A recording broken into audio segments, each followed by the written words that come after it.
Dear students, आज हमारा account का सेकंड क्लास है। फर्स्ट क्लास में हमने फाइनल अकाउंट और फाइनल अकाउंट में क्या क्या प्रिपेयर करते हैं वो सब पढ़ा था। आज के क्लास में हम सब एक प्रॉब्लम करेंगे जिससे हमारा दिमाग थोड़ा खुल जाएगा।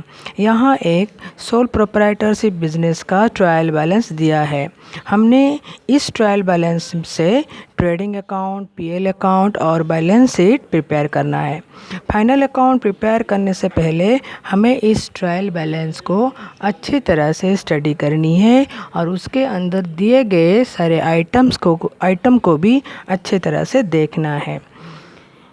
ये हमारा ट्रायल बैलेंस है। ट्रायल बैलेंस का जो पहला आइटम दिया हुआ है वो आपका ओपनिंग स्टॉक है और आपको पता है ओपनिंग स्टॉक ट्रेडिंग अकाउंट का पहला आइटम है और वो डेबिट साइड में जाता है। Purchase trading account debit side, sales trading account credit side क्योंकि सेल्स आपका इनकम है। परचेज रिटर्न आपका परचेज से माइनस होता है। सेल्स रिटर्न सेल्स से माइनस होता है। फर्नीचर असेट है। वेजेस आपका डायरेक्ट एक्सपेंसेस है। सैलरी आपकी इनडायरेक्ट एक्सपेंसेस है। वेजेस और सैलरी में क्या डिफरेंट है? वेजेस हम फैक्ट्री में या वर्कशॉप में जो काम करते हैं, जो कारीगर काम करते हैं, उनको जो पेमेंट करते हैं उसको वेजेस कहते हैं। जो लोग ऑफिस में बैठते हैं, जिनको सैलरी मंथ वाइज पेमेंट होती है, उसको हम सैलरी कहते हैं। तो वेजेस हमारा प्रोडक्शन का टाइम का हो गया तो ये डायरेक्ट एक्सपेंसेस हो जाएगा और सैलरी आपकी इनडायरेक्ट एक्सपेंसेस है तो ये आपका इनडायरेक्ट एक्सपेंसेस हो जाएगा। इंटरेस्ट रिसीव्ड ये आपका इनडायरेक्ट इनकम है। कैपिटल आपका बैलेंस शीट लायबिलिटी साइड पे शो करेगा। ड्राइंग आपकी कैपिटल से माइनस होगा। डेप्टर आपका एक असेट है। डेप्टर कौन? जिनको हमने क्रेडिट से बेचा है, जिनको हमने क्रेडिट से माल बेचा है, जिनको जो कस्टमर से हैं तो उनसे हमको पैसा मिलने वाला है तो डेप्टर हमारे असेट हो गए। क्रेडिटर जिनसे पैसा देना है, जिनको पैसा देना है मतलब वो हमारे सप्लायर से हैं, जिनसे हमने माल क्रेडिट में ख़रीदा था, अब उनको पेमेंट करना पड़ेगा तो वो हमारा लायबिलिटी है। आउटस्टैंडिंग रेंट का मतलब घर का भाड़ा हो गया। आउटस्टैंडिंग मतलब अभी तक हमने पेमेंट नहीं किया है तो वो भी हमें पेमेंट करना है तो लायबिलिटी हो गया। गुडविल एसेट है। बैंक लोन आपका लायबिलिटी है क्योंकि बैंक से आपने लोन लिया है, उसको भी वापस करना पड़ेगा। टेलीफोन बिल ये आपका एक इनडायरेक्ट एक्सपेंसेस है। Insurance premium indirect expenses. Commission received मतलब पैसा आया, मतलब आपका ये इनकम। कमीशन रिसीव्ड देखो वैसे भी वो क्रेडिट साइड पे दिया है तो ये आपका पीएल अकाउंट क्रेडिट साइड चला जाएगा। उसके बाद लैंड एंड बिल्डिंग आपका असेट हो गया। Typewriter asset. डेप्रिसिएशन आपका एक खर्चा है जो पीएल अकाउंट डेबिट साइड में आएगा। डेप्रिसिएशन क्या है? देखिए, जब हम कोई एसेट परचेज़ करते हैं तो वो कैपिटल एक्सपेंडिचर होता है और कैपिटल एक्सपेंडिचर बैलेंस शीट के एसेट साइड पे शो होता है। तो जो एसेट हमने ख़रीदा, जो हमारी कैपिटल एक्सपेंडिचर है, उसका एक छोटा सा पोर्शन हम डेप्रिसिएशन के खर्चे पे दिखाते हैं और उसको हम प्रॉफिट एंड लॉस अकाउंट के डेबिट साइड पे शो करते हैं। बैड डेप्ट आपका एक एक्सपेंस है। जो कस्टमर हैं जो आपको पैसा नहीं लौटाते तो उनको हम बैड डेप्ट कहते हैं। कमीशन देखो, कमीशन यहाँ पे भी दिया था, कमीशन रिसीव्ड जो आपका इनकम था, लेकिन यहाँ पे कमीशन आपका डेबिट साइड पर है तो ये कमीशन आपका खर्चा हो गया।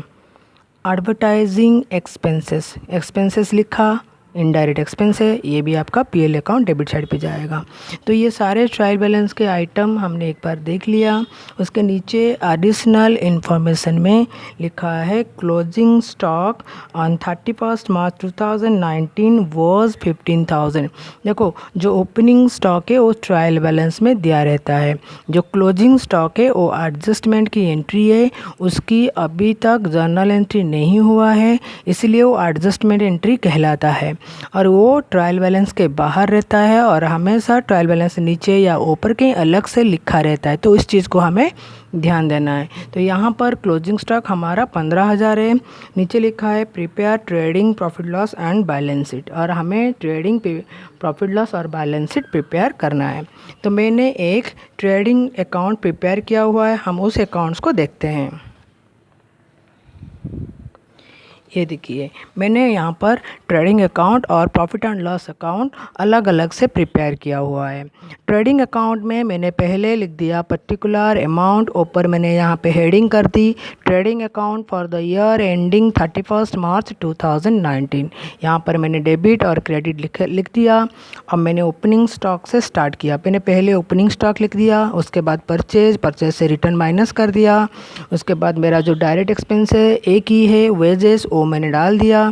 इस तरफ मैंने सेल्स से मैंने सेल्स रिटर्न को माइनस कर दिया और मैंने सेल्स दिखा दिया। उसके बाद मैंने यहाँ पे क्लोजिंग स्टॉक लिख दिया। उसके बाद मैंने इसको क्लोज़ कर दिया। क्लोज़ करने के बाद मेरा जो ग्रॉस प्रॉफिट निकला, मैंने यहाँ पे लिख दिया to gross profit carried down.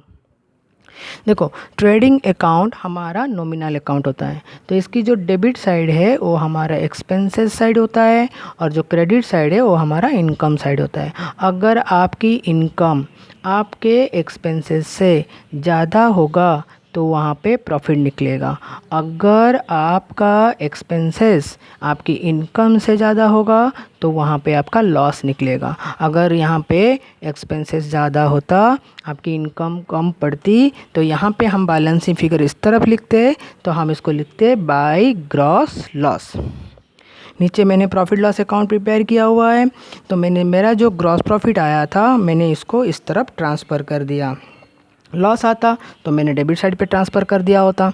तो यहाँ पर फिर मैंने जो भी मेरा सारे इनडायरेक्ट एक्सपेंसेस है, जैसे salary, telephone bill, insurance premium, depreciation, bad डेप्ट, कमीशन, एडवर्टाइजिंग एक्सपेंसेस, सारे खर्चे मैंने डाल दिए। तो उसके बाद जो मेरा बैलेंसिंग फिगर निकला वो हमारा हो गया नेट प्रॉफिट। तो हम क्या लिखते हैं, net profit transfer to capital account.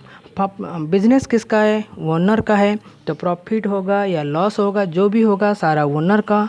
तो प्रॉफिट होता है तो हम कैपिटल अकाउंट में प्लस कर देते हैं, अगर हमारा लॉस निकलता तो हम कैपिटल अकाउंट से माइनस कर देते। ठीक है, उसके बाद हमने यहाँ पर बैलेंस शीट प्रिपेयर किया हुआ है। आप देख सकते हैं मैंने यहाँ पर बैलेंस शीट प्रिपेयर किया हुआ है। ऊपर हमने हेडिंग कर दिया बैलेंस शीट आज ऑन 31 मार्च 2019। मैंने बैलेंस शीट का दोनों साइड बना दिया। यहाँ पे लाइबिलिटी, इस तरफ एसेट्स है। तो लाइबिलिटी मेरा पहले कैपिटल था, कैपिटल में मैंने नेट प्रॉफिट को प्लस किया, ड्राइंग को माइनस किया, तो ये मेरा निकला 1,40,000। इसको हम कहते हैं एडजस्टेड कैपिटल, क्योंकि कैपिटल अभी एडजस्ट हो गया। थोड़ा प्रॉफिट आया तो कैपिटल बढ़ गया, फिर ड्राइंग हुआ, फिर कैपिटल घट गया, तो उसको हम बोलते हैं एडजस्टेड कैपिटल। उसके बाद दिया है bank loan, sundry creditor, outstanding expenses. ये 3-4 जो है हमारी लाइबिलिटी हमने डाल दिया। उस तरफ मैंने एसेट्स लिख दिए, land, building, furniture, goodwill, typewriter, debtor, closing stock, सब मैंने लाइन से मैंने सारे एसेट्स को मैंने लिख दिए और मेरा बैलेंस शीट दोनों साइड मैच कर गया। ठीक है, अब आप लोगों को करना क्या है, बुक में से final account without adjustment chapter निकालना है। उसमें ट्रायल बैलेंस दिया होगा और आपको फाइनल अकाउंट प्रिपेयर करने को कहा होगा। आप क्या करेंगे, आप ट्रायल बैलेंस को अच्छे तरह से स्टडी करेंगे, फिर फाइनल अकाउंट प्रिपेयर करेंगे। ठीक है, चलो आप प्रिपेयर करना। अगर कोई डाउट निकलता है तो आप मुझको मैसेज करना।